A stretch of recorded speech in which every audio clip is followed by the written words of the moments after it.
Assalamualaikum warahmatullahi wabarakatuh. Perkenalkan, nama saya Lea Sheila dengan nomor BP 24 13004.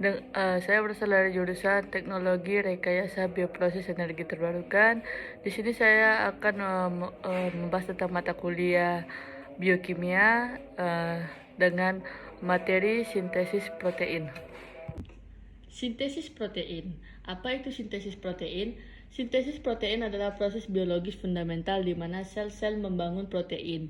Protein adalah makromolekul kompleks yang melakukan sebagian besar pekerjaan di dalam sel dan diperlukan untuk struktur, fungsi, dan regulasi jaringan dan organ tubuh. Proses sintesis protein melibatkan dua tahap utama, yaitu transkripsi dan translasi. Apa pentingnya sintesis protein? Sintesis protein sangat penting untuk semua bentuk kehidupan karena protein memiliki berbagai peran vital, antara lain 1. Enzim, 2. Struktur, 3. Transportasi, dan 4. Imunitas. Selanjutnya, pensinyalan sel, gerakan, regulasi ekspresi gen, perbaikan, dan pemeliharaan. Singkatnya, sintesis protein adalah inti dari kehidupan itu sendiri. Tanpa kemampuan untuk mensintesis protein, sel-sel tidak dapat menjalankan fungsi-fungsi dasar mereka yang pada akhirnya akan mengarah pada kematian organisme.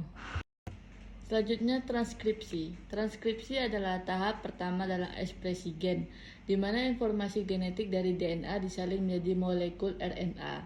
Proses ini mirip dengan menyalin resep dari buku masak, yaitu DNA, ke selembar kertas catatan, yaitu RNA, agar bisa dibawa ke dapur seperti ribosom tanpa harus membawa seluruh buku masak. Berikut adalah langkah-langkah utama dalam transkripsi. 1. Inisiasi atau pemulaan. Yang kedua adalah elongansi atau pemanjangan.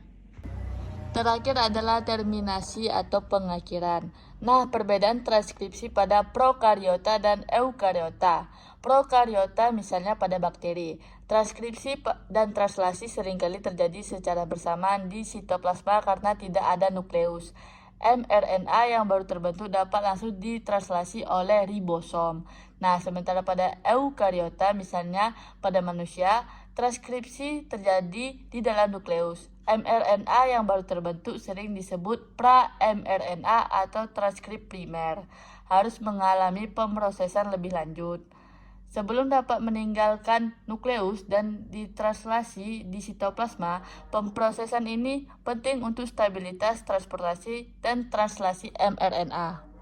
Lanjut pada tahap kedua, yaitu translasi. Translasi adalah tahap kedua dalam sintesis protein, di mana informasi genetik yang dibawa oleh molekul RNA duta atau mRNA diubah menjadi urutan asam amino yang spesifik untuk membentuk rantai polipeptida atau protein. Ini adalah proses menerjemahkan kode genetik dari bahasa nukleotida menjadi bahasa asam amino. Proses translasi terjadi di ribosom yang bisa ditemukan bebas di sitoplasma atau melekat pada retikulum endoplasma. Nah, berikut adalah langkah-langkah utama dalam translasi. Pertama itu inisiasi atau permulaan.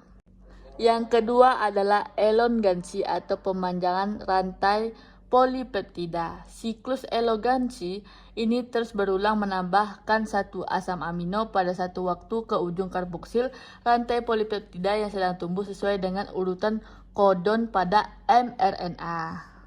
Nah, yang terakhir dari proses translasi adalah terminasi atau pengakhiran. Nah, pada intinya proses ini adalah submit ribosom terpisah dari mRNA dan dari satu sama lain, siap untuk memulai translasi pada molekul mRNA lain. Nah, dari dua proses tersebut, dari transkripsi dan translasi, kita dapat menyimpulkan karena DNA tidak bisa keluar dari nukleus, DNA kemudian memproduksi mRNA menggunakan enzim RNA polimerase. Kemudian mRNA akan menempel pada cetakan tersebut dengan menyatukan basa nitrogennya dengan basa nitrogen DNA. Nah, itulah kesimpulan singkat yang saya paparkan pada materi ini. Sekian, terima kasih.